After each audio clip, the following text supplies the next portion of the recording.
Welcome to Gurukul Pathshala. Hello dear student. I think you are fine at a time. I am also fine. Today we are going to discuss about the cell. Okay, the fundamental unit of life. First of all, we are going to deliver short revision. Do you know cell word derived from? Cell word derived from Latin word. That word is cella. That means very small compartment. After that, what is cell? How could you define? We can say that cell is the structural and functional unit of all living organism. और living organism इसमें हमने देखा कि हमने ये बोल रहे हैं कि जो भी लिविंग ऑर्गेनिज्म है उन सभी लिविंग ऑर्गेनिज्म की सबसे छोटी यूनिट जो होती है वो सेल है. So it is the simplest unit of all living beings and it is also known as building block of life. इसको हम बिल्डिंग ब्लॉक ऑफ लाइफ भी बोलते हैं. Why we say that it is a building block of life? Because cell may be compare to brick. अगर हम cell को brick से compare करें, bricks are assembled to make a building. जैसे brick जो होती है वो असेंबल करके हम उसको बिल्डिंग्स बनाते हैं. Similarly cell are assembled, cell को भी असेंबल करें, ज्वाइन करें टू मेक द बॉडी. इसी तरह सिमिलरली सेल भी join one by one cell मिल करके एक पूरी बॉडी, ऑर्गेनिज्म की पूरी बॉडी को कंप्लीट करता है. So all living organism are made up of one or more cell. Mostly cell are very small in size. बहुत सारे सेल ऐसे हैं जो साइज में इतने छोटे होते हैं, they are not visible.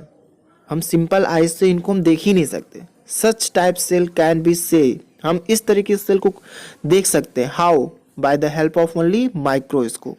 These cell are known as microscopic cell. Next topic, let us discuss about discovery of cell. Cell were discovered by Robert Hooke during 1665. He observed, Robert Hooke ने observe किया. कब observe किया? जब उन्होंने cork का slice बनाया और खुद के बनाए हुए इन्वेंट किए हुए माइक्रोस्कोप में जब उन्होंने ऑब्जर्व करके देखा तो जो सेल थे वो बॉक्स लाइक स्ट्रक्चर दिख रहे थे, और जैसे कि हनीकॉम, सच एज हनीकॉम. और उन्होंने उस हनीकॉम लाइक स्ट्रक्चर को उन्होंने सेल नाम दे दिया. कॉर्क का स्लाइस बनाए थे, वो डेट था only cellulose wall arise visible. उनमें सेलुलोज वॉल ही बस दिख रही थी. ही actually observe only cell wall, मतलब उन्होंने सिर्फ सेल वॉल ही देखा, बाकी चीज़ों को नहीं देख पाए थे. बाद में in 1674 first living cell was seen under the microscope by Antonie Leeuwenhoek.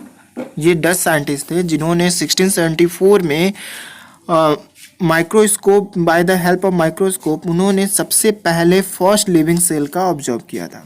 1831 Robert Brown describe the nucleus also. Next topic is cell theory. Cell theory were proposed by three great scientists, M.J. Sleden, Theodor Schwann, and Rudolf Virchow. So we talk about M.J. Sleden. During 1838, he was a German botanist.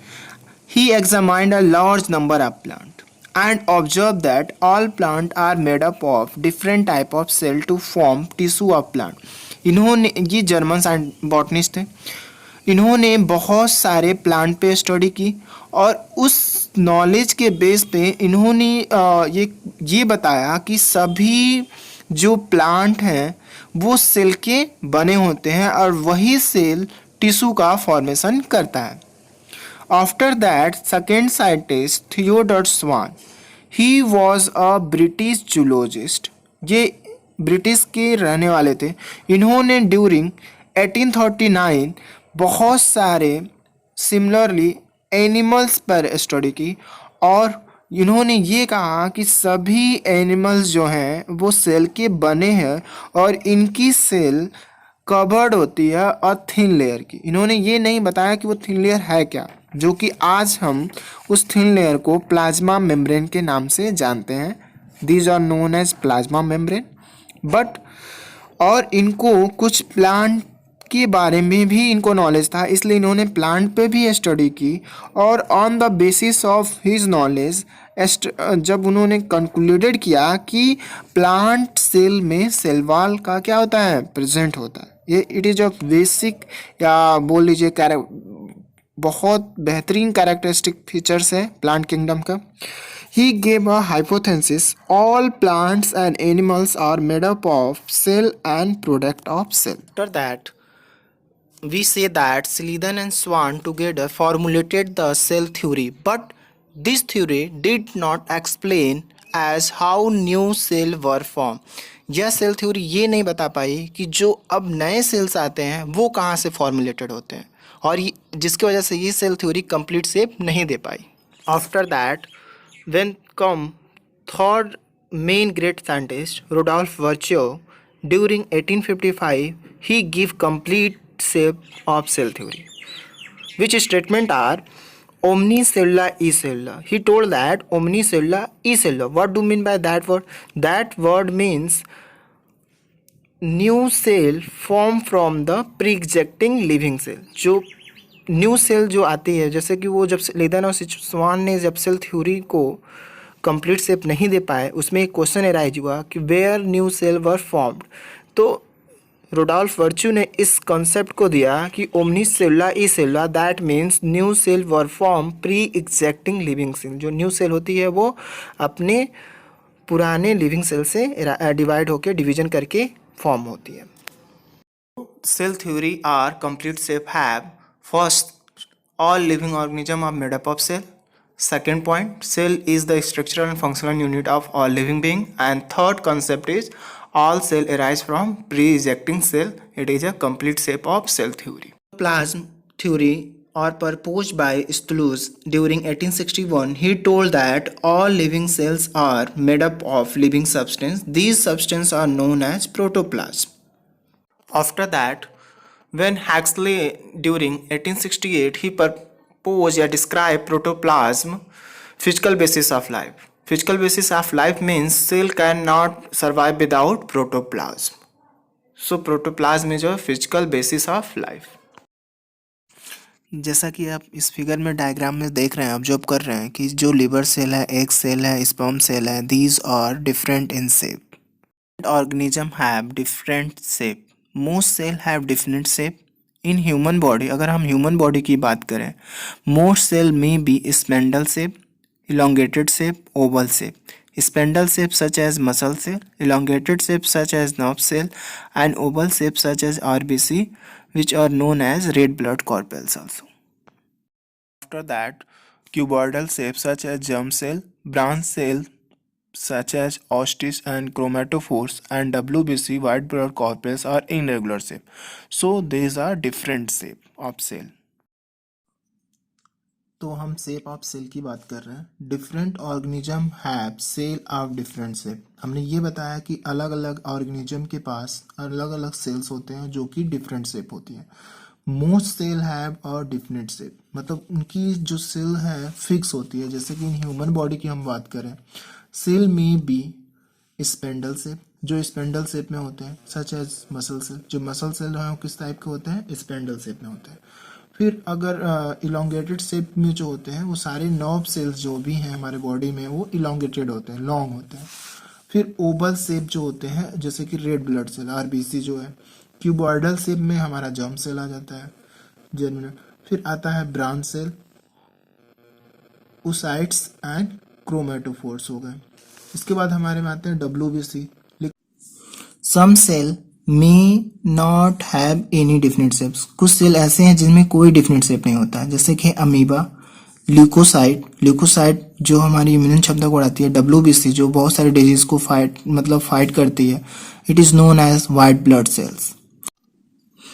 इसमें आप देख रहे हैं इस figure में, जो irregular shape में amoeba है, स्फेरिकल शेप में ये सेल है, और इलोंगेटेड शेप में जो हमारी नर्व सेल है, स्लीपर शेप में जो पैरामीशियम है, और बीन शेप में जो हमारे स्टोमेटा होते हैं प्लांट्स के, जिसके थ्रू फोटोसिंथेसिस होता है जब सनलाइट इंटर करती है। फिर ये हमारे क्या हो गया, RBC सेल्स हो गए, रेड ब्लड सेल्स, और इनरेगुलर शेप में स्पर्म सेल हो गया, और this cell have different shape also. The lifespan of certain cell. Skin cell live on 19 days, sperm cell live 2 months, RBC cell live 4 months, liver cell lives 2 to 4 year, and bone cell live 15 to 25 year. Number of cells. On the basis of number of cell, there are basically two types: unicellular organism and multicellular organism. But whereas however organism do not contain, some organism ऐसे होते हैं जो कि बिना cell के होते हैं, कोई सेल ही नहीं होती उनमें, such as virus. It is also known as acellular organism that do not have any cell. These organism known as acellular, और इनको हम अलग टर्म देते हैं non cellular. It is non living, ये नॉन लिविंग होता है, but does not have any membrane, इसके पास कोई मेम्ब्रेन नहीं होती है. Until they rich inside the body of living organism, जैसे ही किसी लिविंग बॉडी के अंदर इंटर करता है ये लिविंग कैरेक्टर शो करना शुरू करता है, जैसे कि कोरोना वायरस, कोविड-19. It is also example of virus. Unicellular organism की हम बात कर रहे हैं.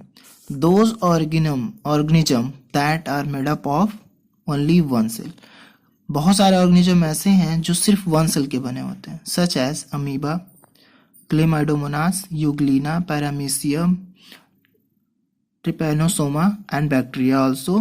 These organisms are made up of only one cell. These organisms are known as unicellular organism.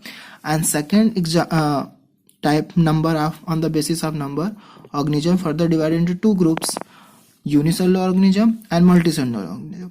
So we know that organisms that are made up of only one cell, these organisms are known as unicellular, such as amoeba, chlamydomonas, euglena, paramecium, trypanosoma and bacteria also, etc. Multicellular organism, similarly those organisms that are made up of many cell, मतलब more than one cell, ऐसे organism जो multicellular के होते हैं, such as fungi, plantae and animal. Plants जितने भी हैं, animal जितने भी हैं, फंगस जितने भी हैं, ये सारे organism more than one cell हैं, मल्टीसेलुलर हैं. So these are known as multicellular organism. On the other hand, type of cell की बात करें तो depending upon the structure, the cell are two type: prokaryotic cell and eukaryotic cell also. तो हम लोग deeply knowledge इस पे next video lecture में करते हैं. Okay student, bye, take care, see you.